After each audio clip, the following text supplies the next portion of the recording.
안녕하세요. 서정일 목사입니다. 정말 오랜만에 유튜브로 여러분들을 찾아뵙는 것 같습니다. 어, 오랜만에 찾아뵈면서 요즘 제가 묵상하는 본문을 통해서 여러분들과 이 오랜만에 가지는 이 귀한 시간을 조금이나마 좀 보람 있고 또 유익하게 보냈으면 합니다. 제가 요즘에 묵상하고 있는 본문은 에베소서인데요. 특별히 오늘 본문은 특별히 에베소서 3장 17절부터 19절 말씀을 함께 나누기를 원합니다. 저는 세번역 성경을 이렇게 주로 보는 편인데요. 세번역 기준으로 한번 말씀을 나눠보겠습니다.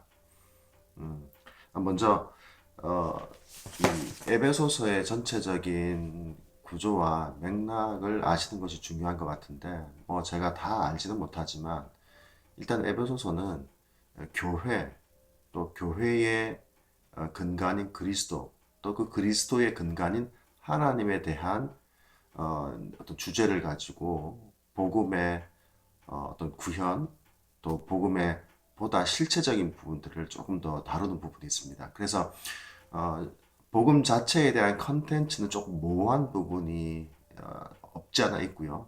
그러나 제가 보기엔 그렇습니다. 없지 않아 있고, 그러나 그럼에도 불구하고 의미가 있는 것은 그 복음의 기원인 하나님과 그리스도에 초점을 맞추는 그 기원적인 포커스.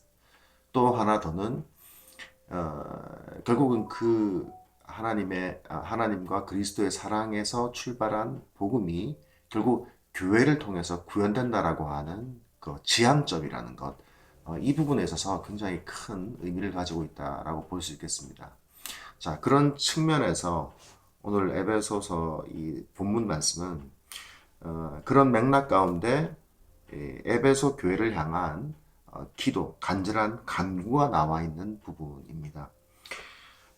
자, 어떻게 강구가 시작되는지를 한번 보시죠. 뭐, 앞전에 16절에서 이야기하는 그 기도 부분이 있지만 조금 더 포커스를 맞추기 위해서, 조금 더 우리가 명확하게 하기 위해서 17절부터 19절까지 또 시간이 많지 않기 때문에 이 부분을 중점적으로 우리가 좀 살펴보도록 하겠습니다.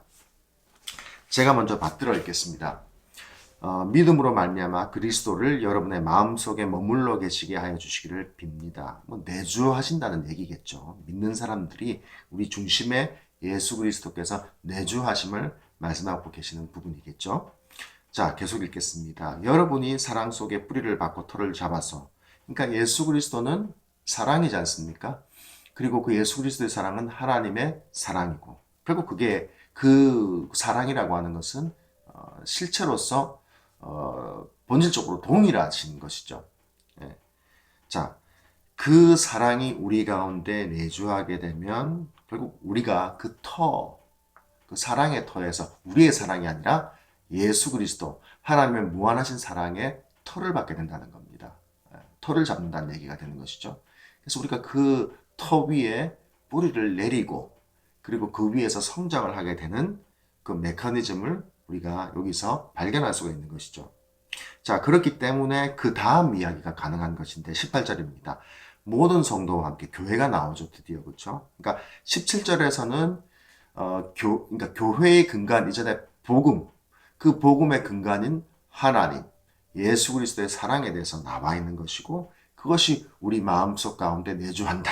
이제 이런 아주 근본적인 이야기가 나와 있는 것입니다. 그리고 18절에서는 그것이 이제 확장되어서 성장했을 때 확장돼서 어떻게 구현이 됐는가, 교회론적인 의미를 이제 조금 더 포커스를 맞춰서 이렇게 주장하고 있는 내용들이 나오고 있습니다. 그래서 18절에 이렇게 사도 바울께서 기도하고 계시죠. 모든 성도와 함께 여러분이 그리스도의 사랑의 너비와 길이와 높이와 깊이가 어떠한지를 깨달을 수 있게 되고, 예. 그러니까 너비와 길이와 높이와 깊이. 여러분 이게 뭔지 아시죠? 예. 입체 아닙니까? 입체. 너비, 길이, 높이와 깊이. 이게 입체적인 이 3차원적인 세상에서 우리가 도량을 할 때 측정하는 기준치거든요.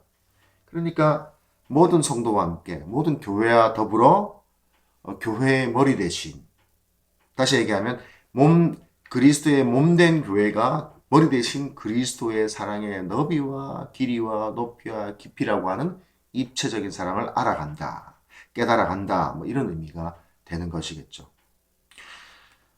자, 이 대목에서 저는 마태복음 14장에서 드러난 베드로의 어떻게 보면 좀 굴욕적인 믿음의 모습이 연상이 됩니다.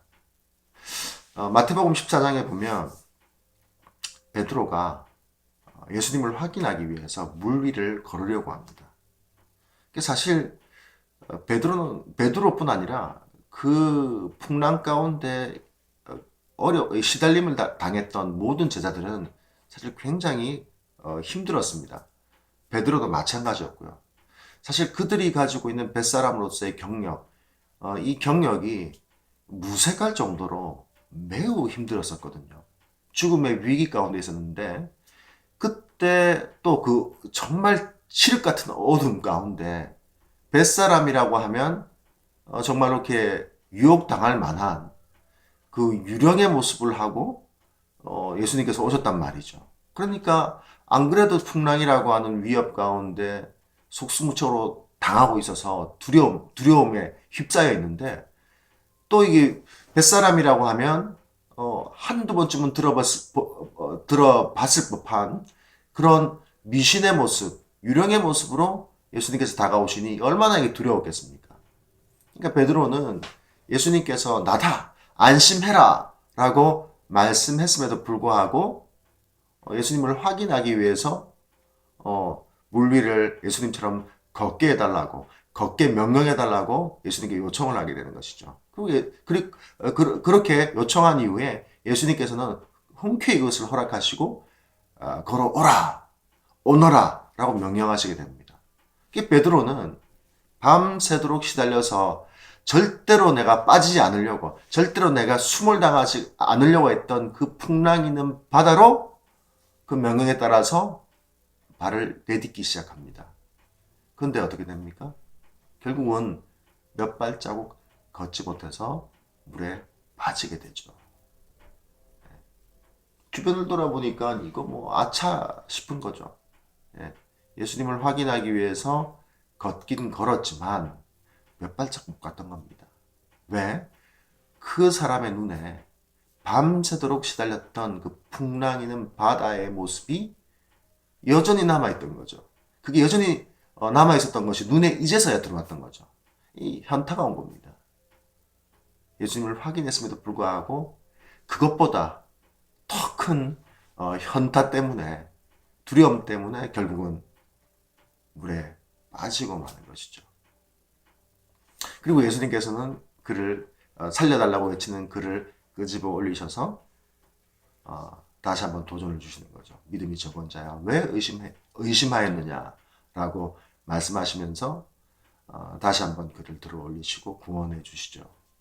근데 사실은 이 맥락은 도마에게서도, 부활 이후에 도마에게서도 여지없이 발현이 되고요. 사실 그 부활의 사건을 믿지 못했던 도마의 모습은 베드로와 모든 제자에게도 동일하게 적용되는 부분이라고 할 수 있겠습니다.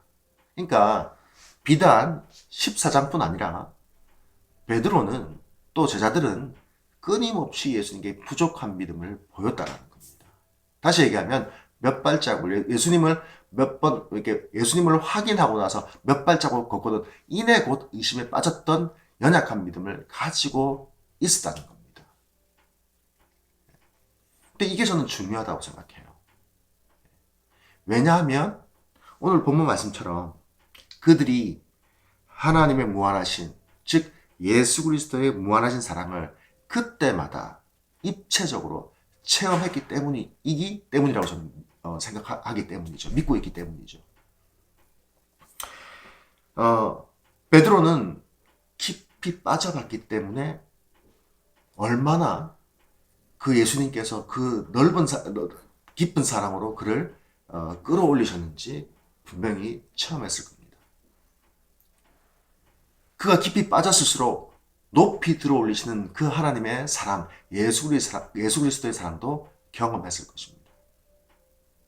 또 예수님을 배신하고 나서 이제 세상에 대한 모든 희망들, 또 예수님에 대한 모든 희망들을 뒤로 한 채 적막한 가운데 홀로 운눈하듯이 그렇게 외롭게 내팽개쳐진 듯한 그런 삶을 살아갔을 때에도 그 외롭고 멀리 떨어져 있는 그를 찾아오신 예수님을 바라보면서 그 사랑의 너비가 얼마나 컸는지도 경험했을 터이고요. 그리고 나중에는 그가 목숨을 들여서라도 예수를 끝까지 사랑할 수밖에 없을 정도로 그가 얻은 구원이 영원한 삶이라고 하는 그 하나님의 또 예수님의 그 사랑의 길이 또한 영원한 길이 또한 알게 되었을 거라고 생각합니다. 자, 그렇기 때문에 이 에베소서와 맥이 닿는 마태복음의 이 연약한 베드로의 굴욕적인 믿음의 모습은 우리에게 참 위로가 된다고 생각합니다. 그러므로 19절의 간구의 내용이 참 와닿는 것이죠. 19절 말씀을 읽습니다. 지식을 초월하는 그리스도의 사랑을 알게 되기를 빕니다. 그리하여 하나님의 온갖 충만하심으로 여러분이 충만하여지기를 바랍니다. 아멘. 여러분, 그렇습니다. 내가 내 사랑을 가지고 내 이성적이고 합리적인 생각을 가지고 사람을 사랑하려고 하면 곧 지쳐버리고 맙니다. 나 스스로도 마찬가지입니다. 나 스스로를 내가 가지고 있는 이성으로 사랑하려고 하면 우리는 곧 나가 떨어질 수밖에 없습니다. 그러나 우리의 지식과 상상과 합리성을 뛰어넘는 그 하나님의 사랑으로 우리가 살아가게 된다면, 그 사랑을 점점 더 깨달아지게 된다면 결국 우리는 하나님의 풍성한 삶을 살아갈 수 있을 줄 믿습니다. 왜 그런지 아시죠? 결국 우리의 이성을 초월하는 그리스도의 사랑을 알게 된다는 것은 결국 하나님의 사랑의 너비와 깊이와 높이와 길이를 알게 되는 것이기 때문에 그렇습니다. 그러므로 여러분, 오늘도 일상을 살아가시면서, 일터를 살아가시면서 우리가 현재 상황을 바라보면서 현타를 가질 일들은 너무 많습니다. 믿음을 가지고 묵상할 때 힘을 내고 예배드리고 나서 힘을 내고 또 우리가 주시는 마음속의 감동을 통해서 힘을 내고 나간다 하더라도 우리는 몇 발자국을 걷다가 예수님을 확인하고는 곧 현타 때문에 물에 빠지는 듯한 그 연약한 믿음을 보일 때가 분명히 있습니다. 그러나 여러분, 그때가 바로 하나님의 충만하시고 입체적인 사랑을 경험할 수 있는 기회라고 우리는 믿어야 할 줄 믿습니다. 그 믿음 가지고 우리가 물 위를 걷는 듯한 자기 의에 입각한 믿음을 가지는 것이 아니라 은혜에 입각한, 물에 빠지더라도 결국은 건져내실 그 믿음, 전적인 은혜를 의지하는 그 믿음, 그 믿음으로 살아가야 될 줄 믿습니다. 그 믿음이 사도 바울의 이 간절한 기도처럼 우리 모두에게 지금 현재 그 간구의 내용들이 실현되기를, 성취되기를 저도 기도해 봅니다. 저에게도 마찬가지고 여러분들에게도 마찬가지입니다. 왜냐? 우리는 그리스도의 몸된 교회이기 때문에 그렇습니다. 오늘 하루도 힘을 내고 살아가시는 여러분들의 삶이 되기를 주님의 이름으로 축복을 드립니다. 이것은 우리 스스로가 힘을 내자고 하는 화이팅이 아닙니다. 전적인 은혜에 기대자고 하는 그러한 믿음의 선언인 것입니다. 그 믿음을 가지고 오늘 하루도 최선을 다해서 살아가시는 여러분들의 삶이 되시기를 주님의 이름으로 축원을 드립니다. 그렇게 살아간 우리의 모든 보람들은 영원히 남아있을 것입니다. 기도하겠습니다. 샬롬.